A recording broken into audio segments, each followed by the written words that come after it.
podcaster, and you're watching Fractal Holographic, my channel of cosmic consciousness, bringing you the truth that will set you free.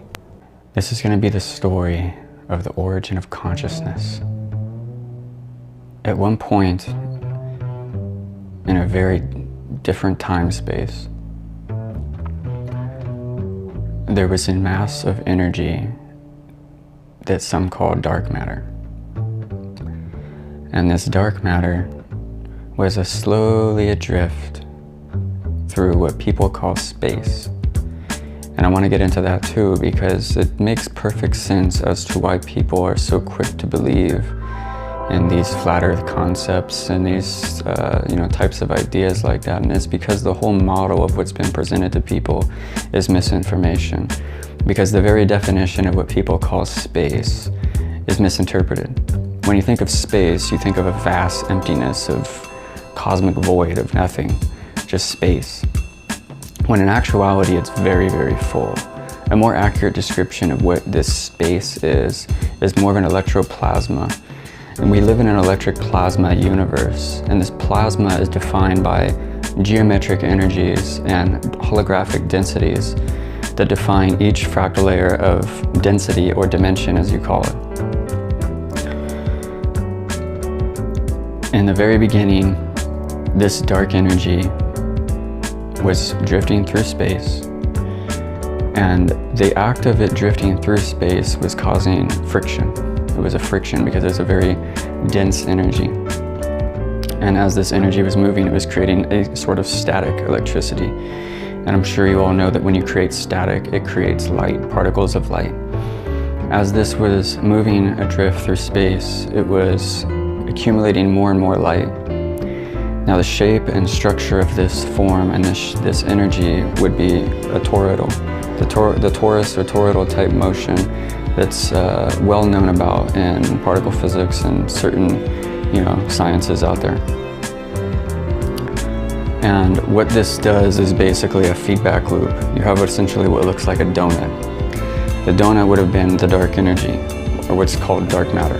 But it's really not dark, it's just a form of electromagnetic energy that is not perceived visibly, so they call it dark matter, because it's dark to them. But anyway, this is a geometric structure.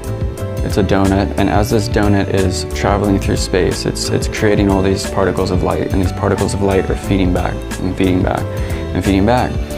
But this light started to build, it started to form. It was forming a geometric structure itself within the middle. And this light was just accumulating more and more and more. And the mass of it was growing, and it was pushing more and more on the dark matter that was surrounding around it. And as this eventually reached a breaking point, the light became so great for the dark matter to collectively hold it together that it essentially exploded. And this is the moment of consciousness, because as this explosion takes place, what you end up having is this original mass of light fractalizes and essentially separates itself into an unquantifiable amount of particles. And each one of these particles is what you would call a photon.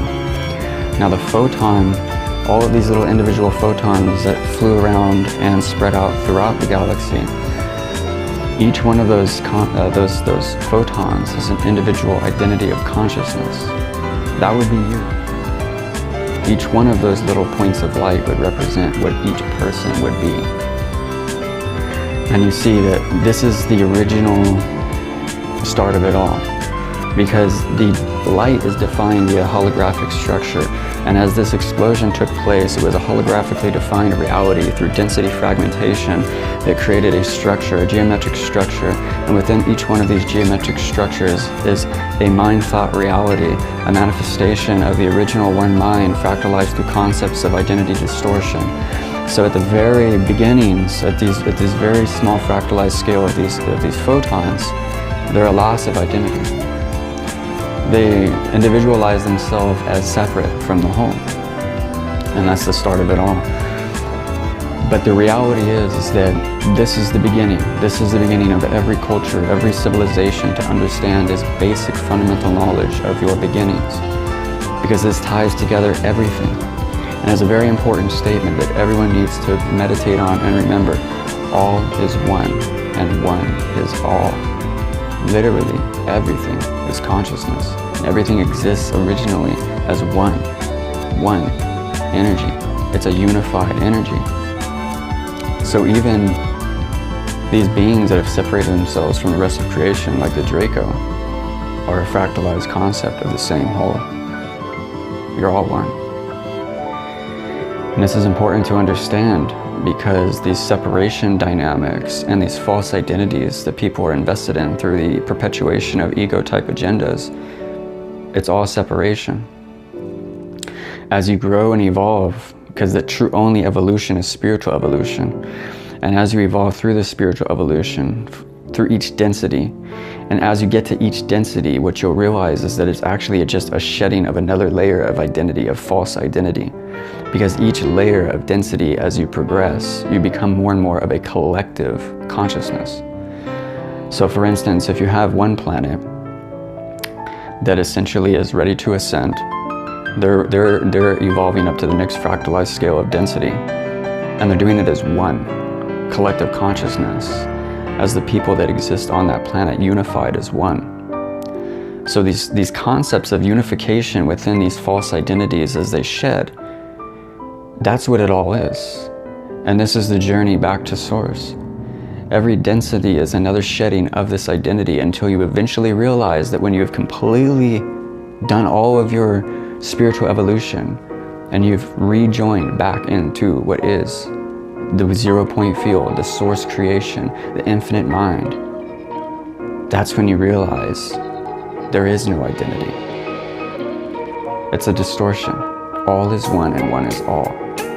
When you've achieved that level, you realize that you didn't exist as just one person. No, you existed as everyone and everything. And once you're in resonation with that and you tap into that, then you're in perfect harmony with the universe. And it's a very different experience. Infinitely loved, infinitely guided. You're creating every moment.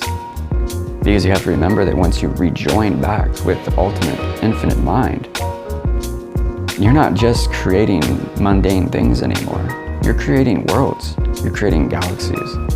You're creating life, new systems, new resonant harmonic frequencies based on a new thought form manifestation, a new experiment, a new chance to experience things in a slightly different fragmentation.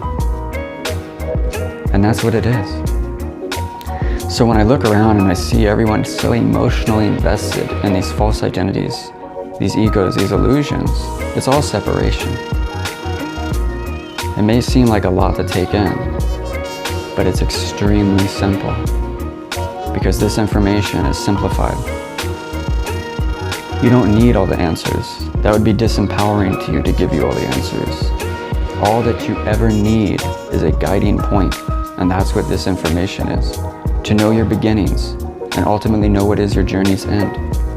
But what you do between now and then is to only do what brings you joy. Live, grow, love, evolve. And that's it. It's so simple. No trapped into the illusion of cultural slave identities and egos and false identities. You may see me represented as a mind known as Michael, but this is just one manifestation. That's why I do not focus too much on presenting an identity, because the identity is not what's important. What's important is the information, the truth. Identity is just a distortion. And the last thing you want is idol worship based on identity distortions. People need to realize how powerful they are, because you're all one, you're all connected. Know the beginnings, meditate on this, align yourself with it, resonate with this information, and you'll see a different world created. Because again, this whole soul trap matrix is still being leveraged, it's still being powered by your collective consciousness, the energy and emotion that you feed into it. All you need to do is turn that switch off, awaken, and say you've had enough. And it's time to take back your power and be the powerful creator and create the world and the reality that you're all meant to create. This is not right the way this takes place. So it's time to change it. And this is the most simplified information that can possibly be put out there. And this is the same kind of message that's been given to all civilizations before. The interesting thing is to see how they take it. Some people might not like this, but really the last thing that's wanted right now is to have any sort of extraterrestrial influence or anything coming down here and manipulating anything anymore. This has all gone too far. What's actually wanted is to just give you this base information and essentially let you live and grow. You have the tools, you have the power. And with no more influence, no more genetic programs, and no more dark manipulation going on, then you are free to truly live and grow and evolve, and empowered to do so on your own. Because while there's going to be many little gaps in the information I'm telling you, the importance is for you to seek the information yourself. It is the act of seeking that is a self-actualization of re-soul integration and spiritual evolution. But it's a concept that has to be actualized from the will, from within, from the soul. This can't be a thought or just an idea. It comes from within. And that's all for this particular video. Love and light to you, my friends, and until next time.